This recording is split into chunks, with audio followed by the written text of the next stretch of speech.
Hello guys, ఈరోజు మనం సింపుల్గా పానీపూరి ఎలా చేసుకోవాలో చూద్దాం. జనరల్గా పానీపూరి అంటే పూరీలు ఎవరు చేసుకుంటారులే అబ్బా, అది పెద్ద ప్రాసెస్ అని చెప్పి చాలామంది చేసుకోకుండా ఉంటారు.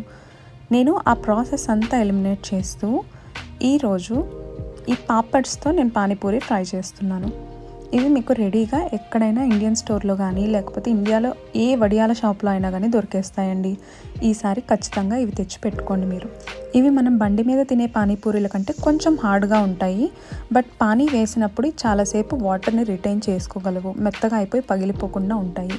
చూసారా ఎంత ఈజీగా పొంగుతున్నాయో. అది ఒక సైడ్ ఫ్రై అయిన తర్వాత ఇంకో సైడ్కి అదే ఫ్లిప్ అయిపోతుంది. దీనికి ఆయిల్ని బాగా హీట్ చేసుకొని మీడియం ఫ్లేమ్లో వీటిని ఫ్రై చేసుకోవాలి. నెక్స్ట్ ఆలూ స్టఫింగ్ చూసేద్దాం మనం. దీనికోసం నేను ఒక 4 మీడియం సైజ్డ్ పొటాటోస్ని తీసుకున్నాను. అవి బాగా బాయిల్ చేసిన తర్వాత ఇలా నీట్గా మ్యాష్ చేసేసుకోవాలి మనం. ఇప్పుడు ఇందులో తగినంత సాల్ట్ యాడ్ చేసుకోండి. నెక్స్ట్ కొంచెం ధనియాల పొడి, కారం, జీలకర్ర పొడి అండ్ కొంచెం చాట్ మసాలా వేసుకోండి. తర్వాత కొన్ని ఆనియన్ పీసెస్ వేసుకొని బాగా మిక్స్ చేసుకోండి. ఇందులో కొంచెం కొరియాండర్ చాప్ చేసి యాడ్ చేసుకోండి. కొంతమంది నల్ల శనగలు కానీ బఠానీలు కానీ ఉడకబెట్టి దీంట్లోనే యాడ్ చేస్తారండి. బట్ నాకైతే అంత ఇష్టం ఉండదు, సో నేను యాడ్ చేయలేదు.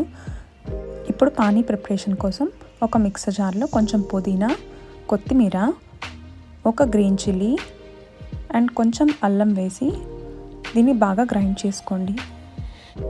ఇప్పుడు ఒక బౌల్లో చింతపండు నానబెట్టుకొని దాని జ్యూస్ని ఫిల్టర్ చేసుకోండి. నేను యూజ్ చేసిన చింతపండు అంత పులుపుగా లేదు, అందుకని నేను ఎక్కువ చింతపండు జ్యూస్ వేసుకున్నాను. మీరు మీకు తగినట్లు వేసుకోండి. ఇప్పుడు ఇందాక గ్రైండ్ చేసిన పుదీనా పేస్ట్ వేసేసుకొని కొంచెం వాటర్ యాడ్ చేసుకోండి. ఇందులో ఒక స్పూన్ సాల్ట్ అండ్ కొంచెం ధనియాల పొడి వేసుకొని మిక్స్ చేసుకోండి. మీ దగ్గర ప్లెయిన్ బూందీ ఉంటే అవి కూడా యాడ్ చేసుకోవచ్చు. ఇప్పుడు ఆలూను పూరీలో స్టఫ్ చేసుకొని కొన్ని ఆనియన్స్ కూడా వేసుకొని తినేయడమే. Thank you for watching our recipe.